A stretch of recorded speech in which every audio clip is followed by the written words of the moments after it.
আল্লাহ পাকের বিধান বাস্তবায়িত না হয় তাহলে আমরা সেটাকে ইসলামী রাষ্ট্র বলতে পারি না, সেটাকে আমরা বলতে পারি মুসলিম প্রধান দেশ। কি বলতে পারি? যেমন বাংলাদেশ একটা মুসলিম প্রধান দেশ, এটা ইসলামী রাষ্ট্র ব্যবস্থার দিকে এখনো যায়নি।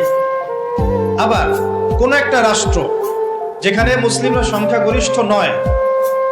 সংখ্যাগরিষ্ঠ নয় তারপরেও সেই রাষ্ট্রের মধ্যে আল্লাহর বিধান বাস্তবায়িত আছে, সেটা বলবো আমরা ইসলামী রাষ্ট্র।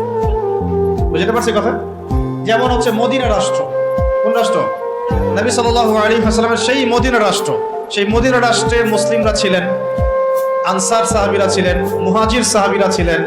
আনসার সাহাবীদের দুইটা গোত্র ছিল, আওস এবং খাজরাজ। অনেকে জানেন, অনেকে হয়তো জানেন না, জেনে নেন। আনসার সাহাবীদের দুইটা গোত্র ছিল, একটা আওস এবং একটা খাজরাজ। তাদেরকে বলা হতো আনসার সাহাবী, যারা মক্কার হিজরতকারী সাহাবীদেরকে আশ্রয় দিয়েছিলেন। তাদেরকে কি বলা হয়? আনসার সাহাবী। আর মুহাজির সাহাবী কারা? যারা মক্কা থেকে হিজরত করে মদিনায় গিয়েছেন। তো আনসার এবং মুহাজিরদেরকে নিয়ে নবী সাল্লাল্লাহু আলাইহি ওয়াসাল্লাম একটা ভ্রাতৃত্বের বন্ধন, ঐক্যের বন্ধন গড়েছেন। এছাড়াও মদিনায় কিন্তু আরো অনেক মানুষ থাকতো। যেমন ইহুদিদের 3টা গোত্র থাকতো সেখানে, বনু কুরাইজা, বনু কাইনুকা, বনু